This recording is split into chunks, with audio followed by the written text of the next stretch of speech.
नमस्कार दोस्तों, मैं हूं दिनेश की वोरा। स्वागत है आपका न्यूज टाइमर एसएस न्यूज के इस मंच पर। दोस्तों, 2024 का आगाज तो हो चुका है, एक तरह से आप समझ लीजिए। और आज तो भारतीय जनता पार्टी की भी बहुत लंबी बैठक चल रही है, अभी शायद समाप्त हुई होगी, जो सुबह 11 बजे शुरू हुई थी, जिसमें 2024 का मंथन, स्ट्रेटजी और बहुत कुछ हो रहा था उसके अंदर। मुझे ऐसा लगता है कि भारतीय जनता पार्टी की डेस्परेशन एक तो इस बात को है कि कुछ छोटे एलाइज को कोर्ट किया जाए, क्योंकि अब उनके पास एलाइज तो कोई बचे नहीं है। तो इसलिए वापस से जिनको दूध में से मक्खी की तरह निकाल के फेंक दिया था, वो टीडीपी, वो अकाली दल, या फिर छोटी छोटी एक एक दो दो दलों वाली पार्टियां, अब उनको वापस से कोर्ट करने की कोशिश की जा रही है। यानी कि एक फॉर्मिडेबल लेवल ऑफ लॉसेस आ रहे हैं, जो 70 से 100 सीटों के हो सकते हैं।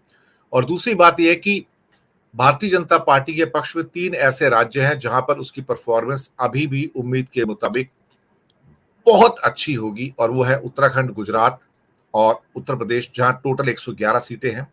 और इन 111 सीटों में बीजेपी को उम्मीद है कि वो शायद काफी बड़ी मात्रा में 85 टू 90% सीट्स स्वीप करके ले जाएगी वापस से। उसका एक कारण यह है कि गुजरात के अंदर अपोजिशन जो कांग्रेस है बहुत वीक है। उत्तर प्रदेश में अपोजिशन, मैं क्या कहूं, है या नहीं है, मुझे इसमें भी शक है।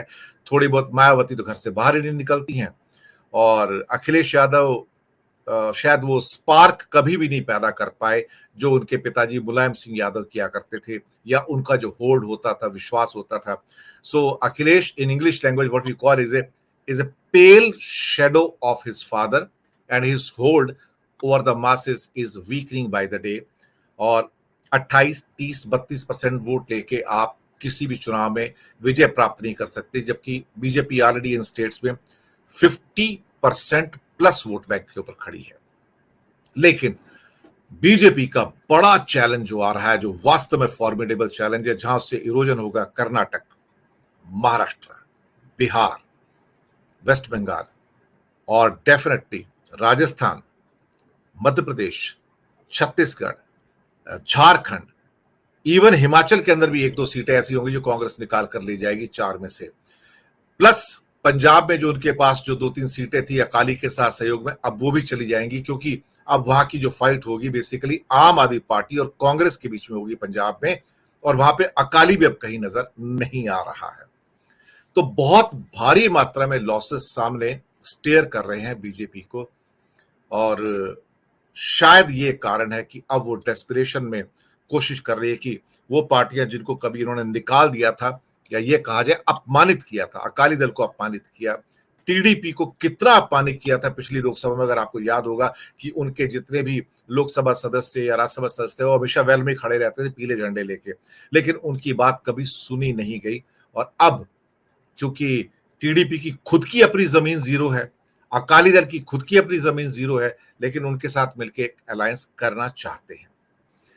डेस्परेशन अब मैक्सिमम है, क्योंकि यहां से स्थितियां और बिगड़ सकती हैं। और जो विधानसभा के चुनाव हैं, 5 विधानसभाओं के, खासतौर से 2023 के अंत में, जिसमें तेलंगाना, साथ में अब राजस्थान है, आपका छत्तीसगढ़ है, मध्य प्रदेश है, मिजोरम है, छठा राज्य कश्मीर हो सकता है उसके अंदर। तो ये 6 राज्यों के चुनाव होंगे जो पृष्ठभूमि बनाएंगे खासतौर से 2024 की। तो फॉर्मिडेबल चैलेंज है, और इरोजन बहुत बड़ा हो सकता है, क्योंकि मोदी जी की छवि में भी काफी गिरावट आई है। इस पर बात करने के लिए जो 3 विद्वान आज हमारे साथ में हैं, उनका परिचय मैं करवा दूं। सभी वरिष्ठ पत्रकार हैं और विश्लेषक हैं। सुनील शुक्ला जी, हिमांशु भयानी जी और अधीर रोहल जी, आप सबका बहुत बहुत स्वागत है। मैं सबसे पहले हिमांशु जी आपके पास ही आता हूं। आज आप गुजरात से आते हैं। गुजरात में बहुत बातें होती हैं, लेकिन जब लोकसभा की बात आती है तो वो 26 में 26 सीटें स्वीप करके बीजेपी ले जाती है।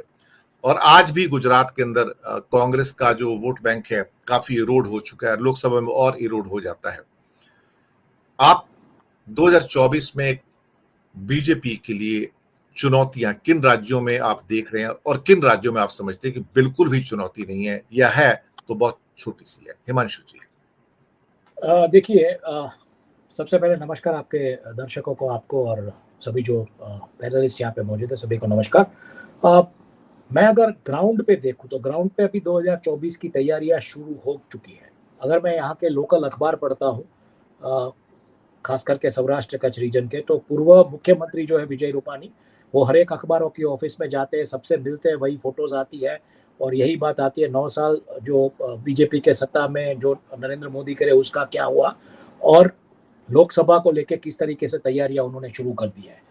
व्हाट्सएप के जरिए कुछ सीधा का सीधा संपर्क बनाने की कोशिशें की जा रही है। अभी से लोकसभा की तैयारियां बीजेपी के खेमे में शुरू हो गई है। तो दूसरी तरफ अगर मैं कांग्रेस में बीजेपी की बात करूं तो भले कांग्रेस मतलब देखा जा रहा है वीक है, लेकिन कांग्रेस ने व्हाट्सएप के जरिए पूरा का पूरा मतलब जो भी डिजिटल मीडिया है या जो भी जिसको बोले हम मेन स्ट्रीम मीडिया है, जो भी है, उनको साथ लेके चल रहे हैं और एक पूरा का पूरा व्हाट्सएप ग्रुप बना के कम्युनिकेट किस तरीके से करना है छोटी से छोटी बात को। तो ये बीजेपी, ये कांग्रेस के खेमे की तरफ तैयारी है और ये खास करके राष्ट्रीय मुद्दों को गुजराती भाषा में कैसे पेश करना है। तो ये एक तरीके से मैं देख रहा हूं कि ये तैयारियां दोनों खेमों में शुरू हो गई है। एक खेमा जो वोटर्स को वू करने की कोशिश कर रहा है, एक खेमा जो मीडिया को हर एक मुद्दों से हर रोज वाकिफ करवाने की कोशिश कर रहा है, चाहे वो राष्ट्रीय मुद्दा हो या लोकल मुद्दा हो। गुजरात की जहां तक बात करें, 26 सीट बीजेपी उसमें से खोने की कोई संभावना फिलहाल इसलिए नहीं दिख रही है क्योंकि उनका जो बूथ लेवल का मैनेजमेंट है और जिस तरीके से बीजेपी का एक मतलब इजी टर्फ रहा है गुजरात, तो उसमें फिलहाल ऐसा दिख रहा है कि बीजेपी एक सीट भी खो नहीं सकती है, या खोएंगी तो प्रॉब्लम हो जाएगी उसको, या जो भी लीडरशिप है सीआर पाटिल वगैरह की, तो उनको भी मतलब बहुत सवाल के जवाब देने पड़ेंगे।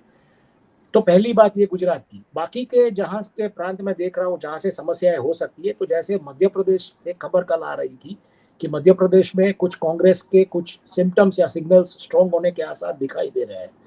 राजस्थान में भी यही बात है। तो आने वाले चुनाव जहां जहां पे भी होने वाले हैं, वहां पे अगर बीजेपी हारती है तो उनके लिए उन हिंदी हार्टलैंड खास करके राजस्थान और मध्य प्रदेश, उसमें क्या चित्र होगा, छत्तीसगढ़ में क्या चित्र होगा, ये देखना पड़ेगा।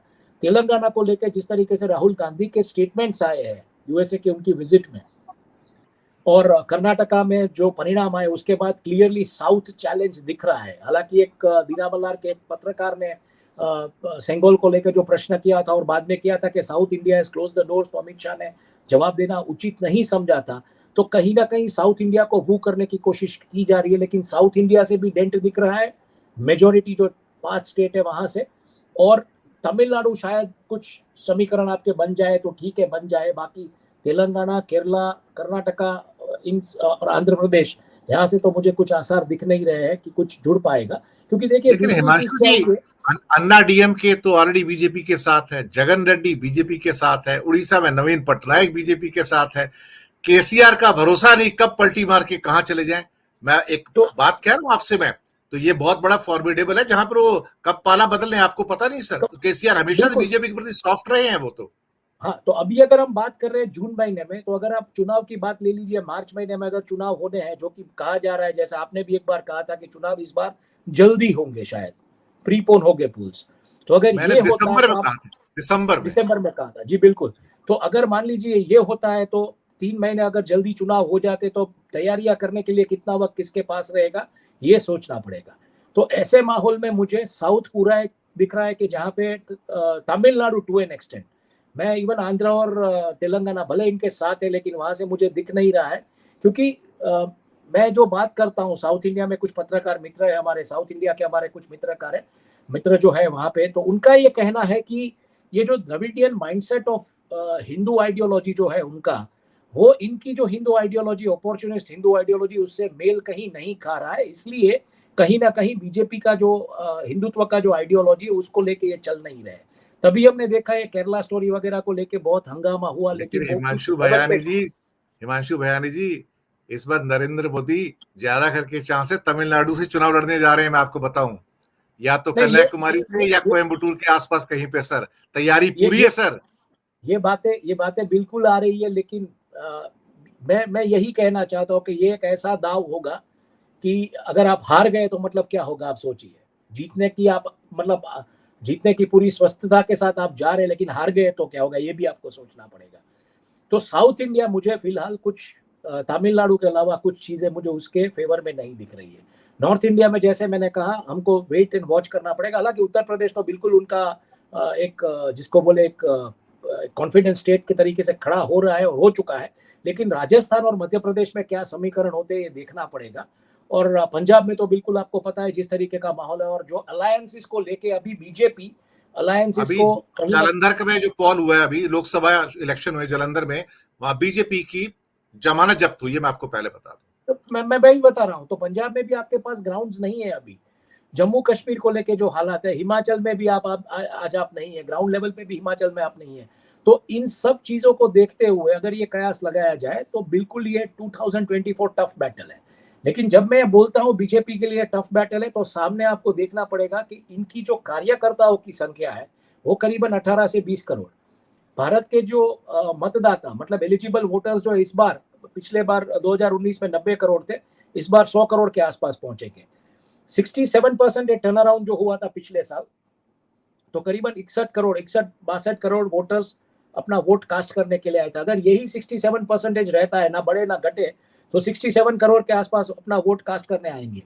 उसमें से लास्ट टाइम 2019 में बीजेपी को 23 करोड़ वोट मिले थे। इस बार की जो लड़ाई है 27 से 30 करोड़ वोट की। अगर 67 करोड़ वोटर्स पोलिंग बूथ तक जाते हैं तो क्या अपोजिशन अगर यूनाइट होके, उनके पास ये ताकत है कि बाकी के 37 crore vote, 37 crore vote UPA and एलआई पक्ष जो है वो लेके आ जाए।